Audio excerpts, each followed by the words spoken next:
Okay, mbaniriza abatulaba ku Soul TV mugamba mutya muli mutya enkuba yakedde kubanga etonya wano mu Kampala n'emiriraano simanyeyo bwakedde butya naye nga ffe tugamba nti kagwake ketonye of course tuba tubaweereza komyewo ne G256 olunaku olwaleero twabasuubiza okuva olunaku olw'eggulu ne tubagamba nti olunaku olwaleero tugenda kujja ne exclusive interview ate betubasuubiza ffe tutuukiriza njagala kubanga neebazako ba sponsors baffe abatuteeka mu kasente aba MTN betutambula nabo bajjaguza emyaka 25 bagamba nti osobola okugenda ku dduuka lya MTN lyonna eri kuli okumpi n'ofunayo akasimu ke bayita MTN kabode ku bbeeyi ensamusaamu n'osobola okubanga naawe mu myaka 25 gye bajjaguza n'ogenda maaso n'okubanga onyumirwa era n'ekirala nga kugamba nti mu kiseera nga kino ekirimu akawewo ekirimu omusana kyolina okukola kwe kufuna ekyokunywa ekya rock boom n'osobola okubanga naawe okyamukamuko embeera nebanga ekutambulira bulungi olunaku olwaleero G256 tugikoleddeko outside studios eza Salt Media tutambuddeko ne tugenda ekawaala wano wennyini we tugenda okubanga tusinzira okubanga tubaweereza olunaku olwaleero nfunye omukisa of course ffe tubaleetera what is trending olunaku olwaleero bw'otunulira ebitambula mu Christian entertainment tosobola kutunulira video ezitambula ku mikutu eja social media jonna notalabayo ku story eya Pastor Andrew Jengo etambula eri mu kutambula abantu boogera bingi naye ate ffe tuvaayo ne information entuufu era olunaku olwaleero nfunye chance okubanga abagole bombi nzaabalina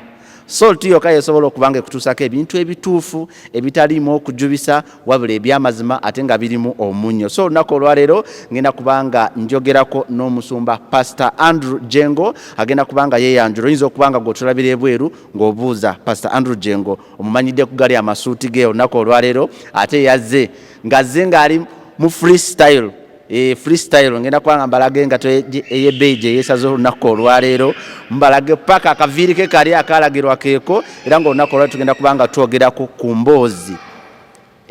naye ng'okusingira ddala ekwata ku mami gwe twalabye omuzungu waffe gwe twalabye ade n'Embaga tujja kuba tujogera n'ebyokuzimba kyaki n'ebirala bingi tugenda okubanga twogerako olunaku olwaleero naye nga nkujjukiza nga sinaba kubanga nkuwa omugenyi wange nti ennaku z'omwezi 24 Friday ja tugenda kubeera ku ttaka ettukuvu Canaanland we wateekeddwa olukuŋŋaana gagadde olusoose we tugenda okubanga tusonderako ssente ez'okuzimba Pentagon era nga mu January omusingi gugenda kubanga gusimibwa lwaki temunzikiriza ndowooza mugamba mbalwisizza sooke mbawe omugenyi wange gwelina olunaku olwaleero asooke abeeyanjulire nyinza okubanga ebitiibwa mbireseeyo nga waliwo ekirala kyesoogedde era mbadde nkigenderedde nga njagala yaba agenda maaso n'okubanga yeyanjulira abatulaba ku Soul TV mukama wange tukwaniriza ku Soul TV once again mbadde nsaba osooke obuzeeko ku batulaba ku Soul TV mbalamusiza nnyo abalabi ba Soul TV engeri gyeri nti TV ya ddiini Nomusumba n'obabuuza mukama yeebazibwe amiina n'abakkiriza ba Soul TV bonna abakkiriza mu Pastor Bujjingo na buli mulokole na mukama yeebazibwe abatali balokola bali ku Soul TV mbalamusizaako mu linnya lya mukama waffe Yesu Kristo amiina obulamu buli butya obulamu bulungi mukama atwadde ekisa era obulabika yes okubulabika nze obujulizi bwensookera ddala mu bulamu bwange weozuuka ng'okyasa yesu ng'omuntu oba ne byeweetaaga by'osaamuka nti kinkolere olumu n'ozuuka nga tannakikkolera naye obujulizi obusookera ddala okuba ng'ossa olina ssente z'omusasula okuba okukuuma ng'oli mulamu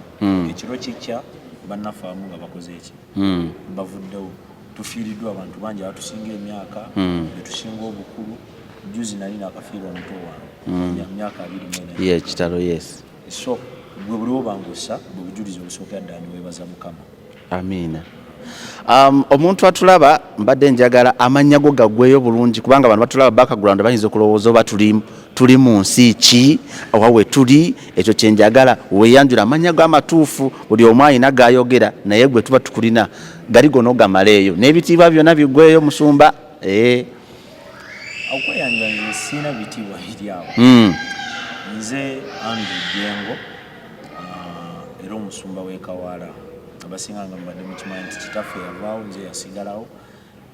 obusumba sijja kitwala nti oba kitiibwa nnyo kiri awo wabula mulimu mukama waffe gwatutuma nti mugende musumba abantu bange naye n'ogonda nogenda nosumba abantu.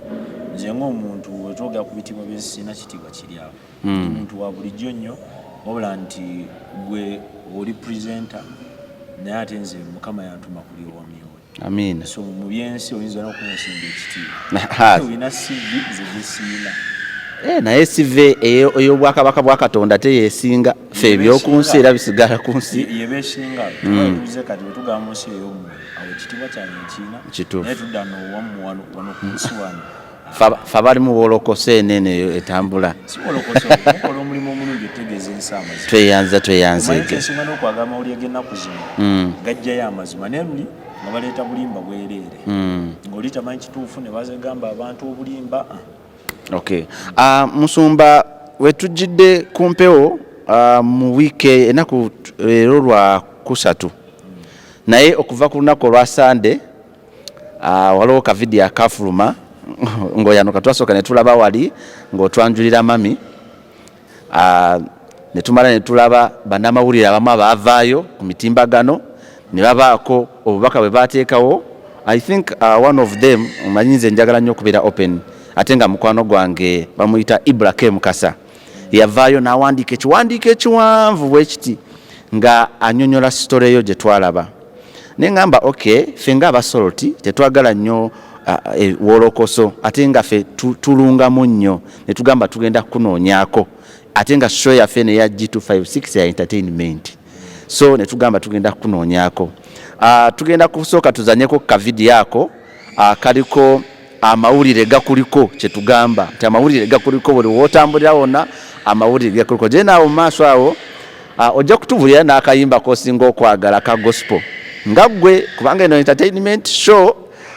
So tuba twagala otubuulire tujja nakubuuzaako naawe ofunamuko ka time olinayo oluyimba lwobula n'ogamba nti ddala lukucamula. Akavidiyo ako ke tugamba nti amawulire gakuliko mbadde nsaba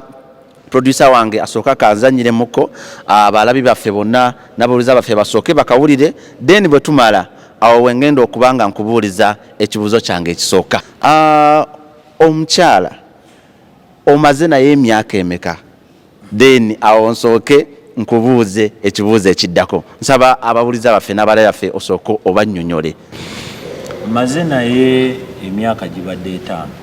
However mwe mwamutegedde wano njuli abalamu naye nga maze naye emyaka 5 5 years nga tuli ffenna naye lwakwa nti mwe mwamutegedde jjo ate mu kumutegera omanyi ffe nga ntu tulina obuzibu. People attack you first nga tebannakufigaringa out. Ompulira abantu bakulumbagana naye nga tebannagezaako kumanya gwani kati bo we baamulaba ndowooza mawulire tebagezaako kwagala kumanya nti oba maze naye ebbanga kyebo balowooza lwabadde lunaku lwajjo nenfuna omuwala anyirira nenkyamuka ne mwanjulira abantu nga bo we balowooza naye nga in actual sense maze naye emyaka 5. So wentuukidde ne ŋŋamba okay isoke leka public ekole ki emumanye ate nadde sigendedde kulaga public. Video ezasooka zalinkinga bulinki nsimanyi wajje zakola ki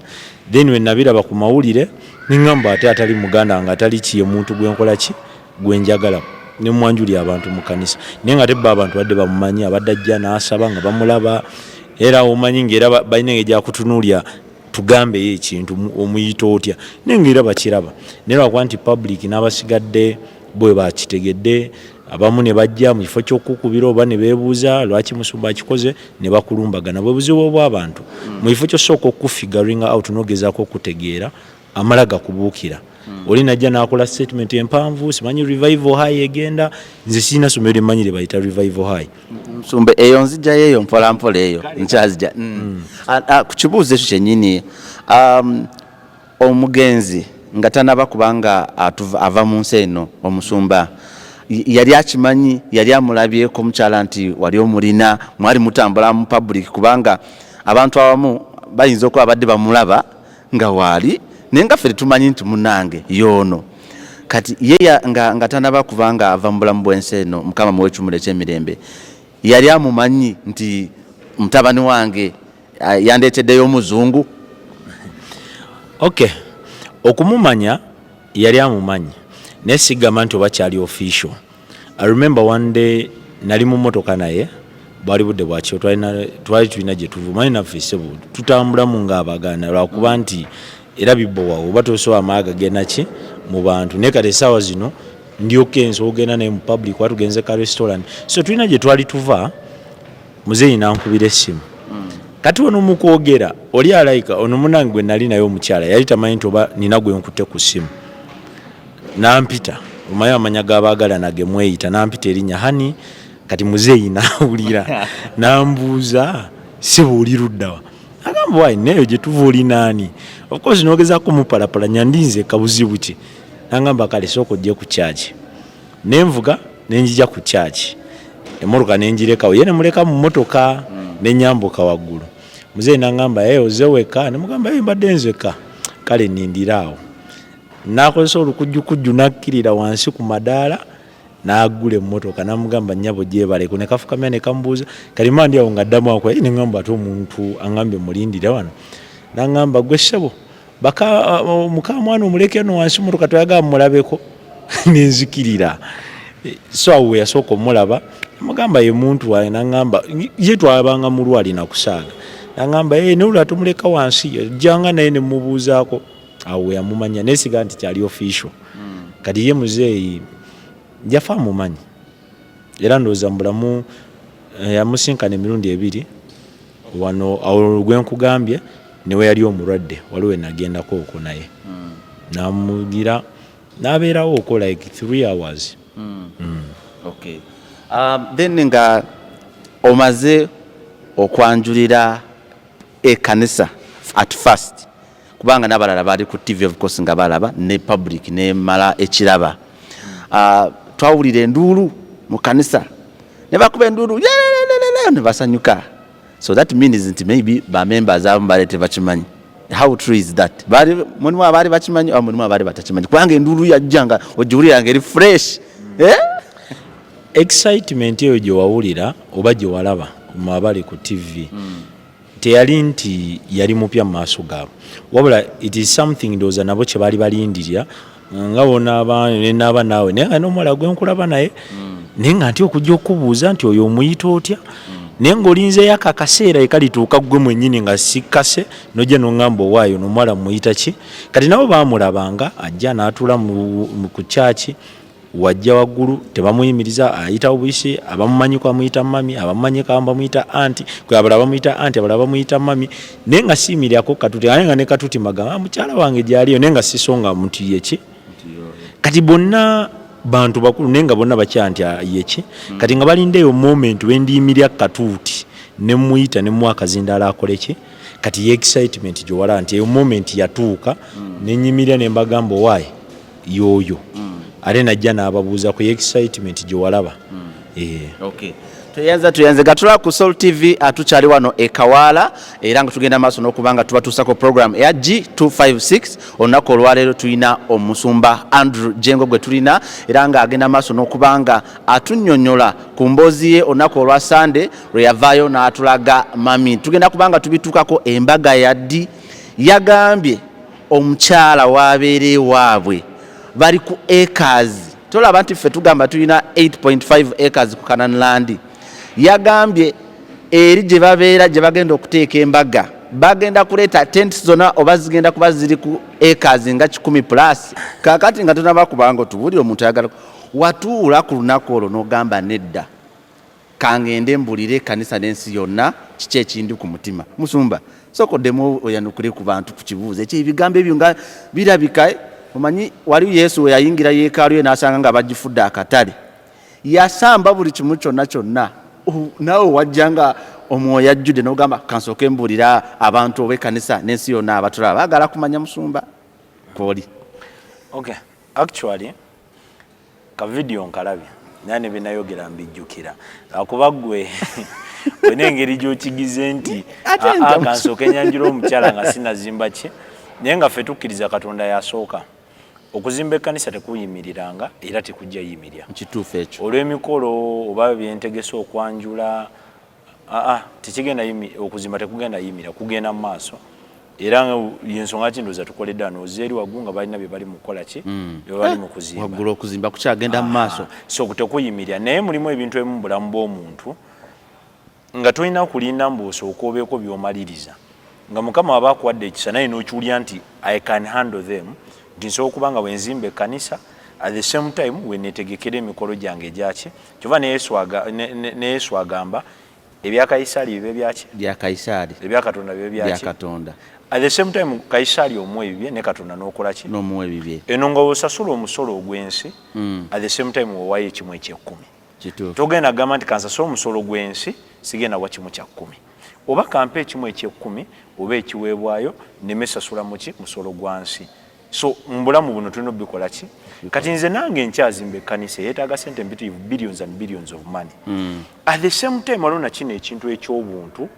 nti nina okugenda ne bamanya ewaabwe b'omukyala ne bamanya nti nze alina muwala waabwe ne mubajjako mu butongole nga si kawunda akakubi ki tubaddewo omwaka ogusooka ogwokubiri ogwokusatu ogwokuna ogwokutaano kakati ne ŋŋamba ogwandibadde ng'ogw'omukaaga kaŋŋende nkole ki ngende nyanjule nkyale nyanjule ekyo nakyo tukole ki basumba bangi bawasiza ne bakola egyo emikolo nga tebanamaliza kuzimba kanisa kubanga tetugenda pakuka musimanyi tuzimbe kanisa tumaye gakole gadibe ngalye olwokuba mbu oyagala kukola ki mutwala obudde mukama ne mumuzimbira enju esinga mpulira so kati byonna bibiri mbikwasaganya okuzimba ekkanisa at the same time enteekateeka ki emikolo egy'ensi Musumba kyoyogere kituufu kubanga naffe tugenda tandika kuzimba mu January Pentagon yaffe tugenda gizimba era ku Lwokutaano olujja nga 24 era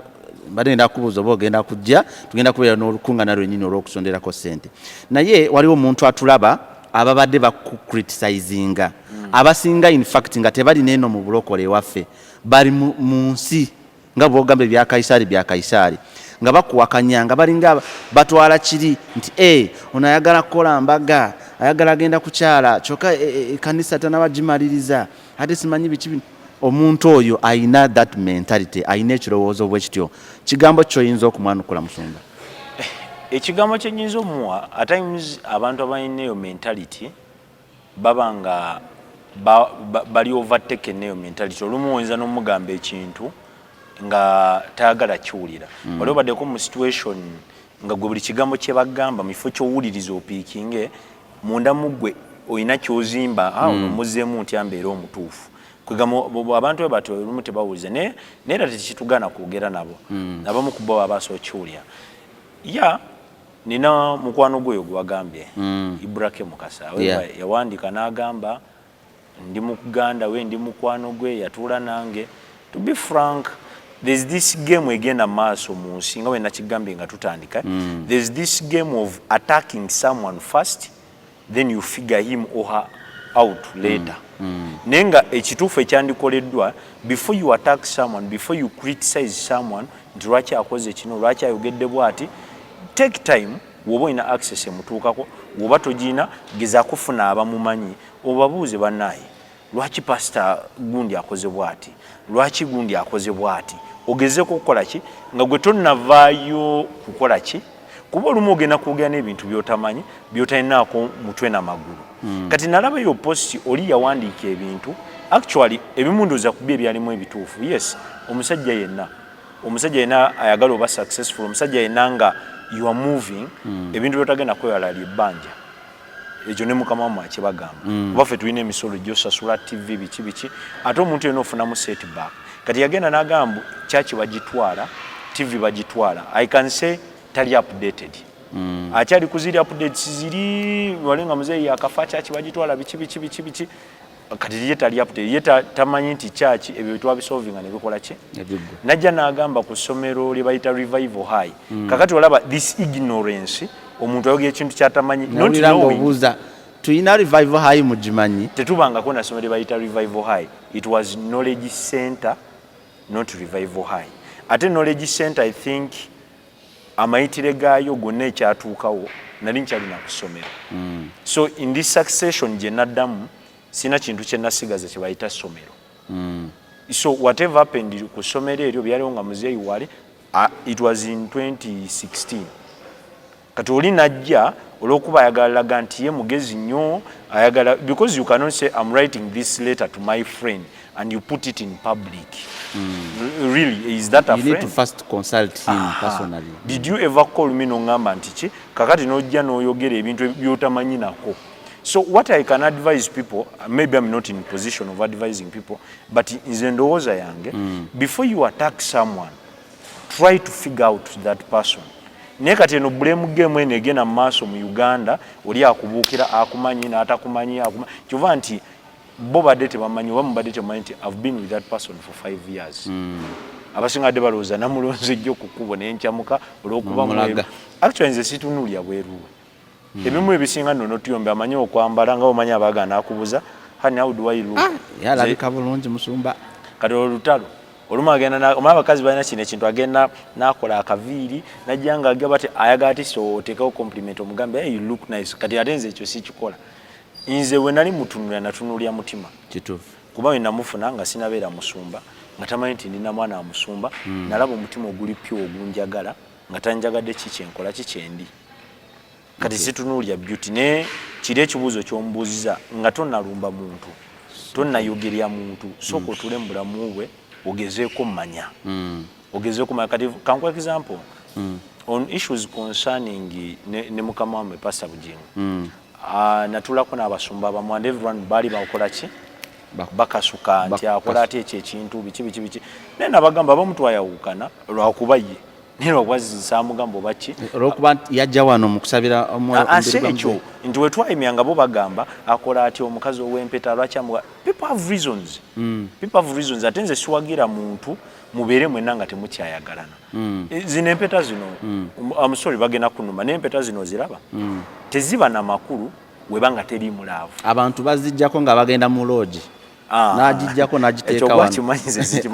naye kumpeta tugamba ate nga babikola ne mu nsi abantu mu mpapula z'amawulire abantu babikubamu ng'abantu bali bwe batyo kyekyo naye nze mmanyi empeta eba ne meaning eba n'amakulu nga there is love between two people kakati webanga empeta eno temukyali mulaavu ng'oli ali overtaken n'omuntu omulala obanga nona ali bibye you don't need to force people fe tuli basoma tutudde mu counseling omukazi najja n'agamba Musumba nzuukuka ekyo n'empulira ngo omusajja nyaga mufumita mutte now which advice kijo yagampa abantu abasigaye nga bakyabeera baki babiri so kyengamba kiri kimu nga tonnalumbagana muntu so kogezeeko mmanya then obeere n'ekigambo ky'obaseeyo Musumba awo wennyini abantu njagala obakakase abatulaba ku Soul TV nti tugenda kukomawo n'olunaku olulala twogereko ne mami ng'afe abamulina abantu bagambe mwagala lunaku ki ife nze ngenda kugamba kubanga ebisigala byaffe babiri saagala ate bali bawulire batandika okugamba Musumba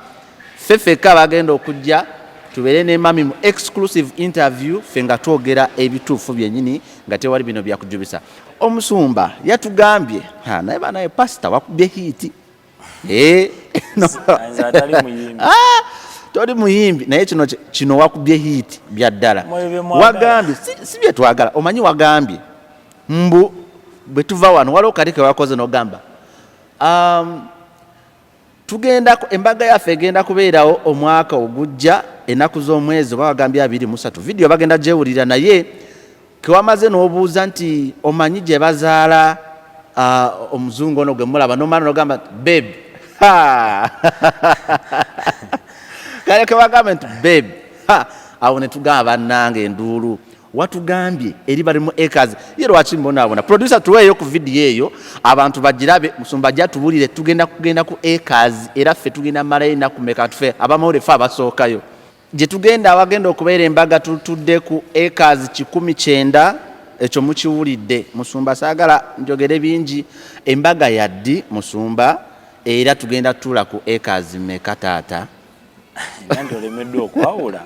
embaga kuba n'okwanjula anyway nze kinawulidde embaga n'okuba nti mami gyava batudde ku acres 19 oba nze abyogedde obubi kati gwe tunyonnyole kasatukulina acres 19 nekikwewuunyisa nempulira nga n'obwongo gamba 19 ekyo tekyandikwewuunyisiza oli muki ogamba tribe yange nze ndi munyankole nva ntungamu katate gwe tekyandikwewuunyisiza gundi yamwe mumanye jjuka ettaka eryo muba nalyo ddene oyagala kulumba si kulumba like mwe muba n'ettaka eddene kwe mulundira biki jjuka ono era kituufu ewaffe abantu balina faamu otambula nova n'otuuka e Kampala nga faamu ya muntu omu kati nawe tekyandikwewuunyisiza anyway kale anti gwe naye muva mu kabira nenduula abantu gye bakubye kyatwewunyisiza ffena ne twegatira nati agamba takaffe ne waffe mu Buganda kyewunyisa omuntu okuba ne eka 19 naye kati ate ojja eyo wammwe kya bulijjo ate liba na ttini nesimanyi lwaki akakantu mwakeesibyeko nyaka eka 10 naye ng'embaga yadde Musumba esooka kyenkonfaming essaawa zino kiri ekintu kimu kwe kwanjula okwanjula ennaku z'omwezi nga 23 Novemba omwaka ogujja aweva waliwo adde aŋŋamba nga wala nnyo era naye mbadde ngenda kugamba wala omanyi kati tuli mu mundu ate omwaka guggwako tuba tusuubira nga mu January oba mu Feb bino ebintu si bya vibe si bya muudu bino ebintu byakusooka nga weetegesse bulungi ogende mukole omukolo ogw'ekitiibwa ogw'obuvunaanyizibwa ogutaswaza naye bino tunayagamba tukikole mu bwangu so newadde nga almost emyezi nga 10 oba mwaka ogezaako otegeka ekintu naawe kyonajja ogambe nti Musumba ye yabadde ku kyalo kuno saa kibenga kiri awo kyakugwa bwe tewali kitupa kusatu wali ki tuba nti twewe budde ne tukyogerako n'abazadde ne tubagamba nabo ne bakkiriziganya nakyo kati awo tuzimba eno wetutegeka era so kyenkonfaminga okwanjula bimbuzabuza okukyala n'okwanjula byonna tujja kubaawo okwanjula nga 23 Novemba omwaka ogujja kale sigaze eddakiika ntono nnyo naye nga tetunaba kusiibula ogenda kuyimbiramu bebi akayimba naye nga tetunaba kayimba nga tusiibula just briefly project y'okuzimba church etuuseewa ne obuweereza bwa media butuuseewa okuva mu zeeyi bwe yatuva mu maaso bitambula bita just briefly ekintu wadde n'osooka okumbuza nze kabadde kakodyo kange okusembyayo okuzimba ekkanisa nga omanyi Roma tebagizimba mu lunaku lumu tina kitaffe Yaffe atagimaliriza yonna of course si byangu ate otunuulya ku mbeera egenda mu maaso mu ggwanga economy ensi twafuna setback teri mirimu giri awo nti oba gitambulawo na steady speed naye ogenda ogianalyze nga gyonna nga twafunamu ki so okuzimba kutambula mu mpolampola TV however abasinga amanyi yavaako naye teyavaako just nti tulina platform ezimu zetwakola ki zemutaliiko olw'emisolo egyali giyitiridde ate nga tetunaba kwetereza tukyalinamu setbacks so ne tugamba kati tusooke tusigale ku Star Times ate tali ya kisowaani kati oli waba ne Star Times ey'ekisowaani aba tatufuna naye ya decoder baakola ki so ne ngamba tusooke tubeereko awo nga wetuddamu okuzimba okukola ki okuyimuka so church etambula ne TV weri however nti kati teri ku mikutu nga mwe kati kwe mukola ki bukyanga omusumba Bujjingo ava wano mu biseera biri mwogeramuko twali twogeddemuuko awo ne bookomaawo kakati tumaliriza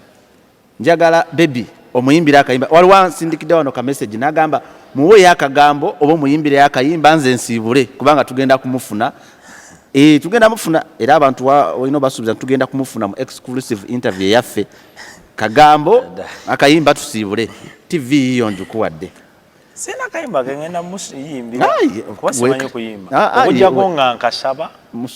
Musumba yimba yakayimba nga kogwako creatingidde oba mugambe yakagambo kale kyenyinza omugamba kiri kimu ze siri gayali romantic byo bisinga nno tuyombi olumu ziri creative mulavu naye kyenyinza omugamba kiri kimu ngenda yimirya naye manyi life yaffe gyayingidde eneyokubanga n'oba oli wali media kati buli wanaayita bajja kubanga bagamba yo of course ajafuna challenges naye tatya nze nja yimirya naye ayagala nze talina muntu mulala gwayagala ali nange kale tweyanzege abatulaba mwena njagala kubeebaza of course ebibuuzo nkimanyi waliyo bangi abagamba bino bisigaddeyo tujja kubanga tumufuna ate nga tugenda kubanga tufuna n'omugole waffe naye abenga atuwa ku mboozi naye njagala kubeebaza mwena betutandise nammwe abatubadde batuteekamu sente MTN abacelebrating emyaka 25 genda wefune MTN kabodde ku sente ntono ate ne aba rock boom abagamba nti ogende wefune ku kyokunywa mu kiseera kino ffe tuva wano tugenda wali ku ttaka etukuvu land okusaba kukyagenda mu maaso sobola okugendayo wali mulanchawa njagala kwebaza control ne timu yonna gyetukoze nayo Essence Pro Favor n'omukulu Kawadwa njagala kubanga mbasibirira wano olunaku olw'enkya dola gyagenza agenda kubanga akomawo ate ababuulire biki byabadde eyo gyabadde kambasibire wano mbeere bulungi mweraba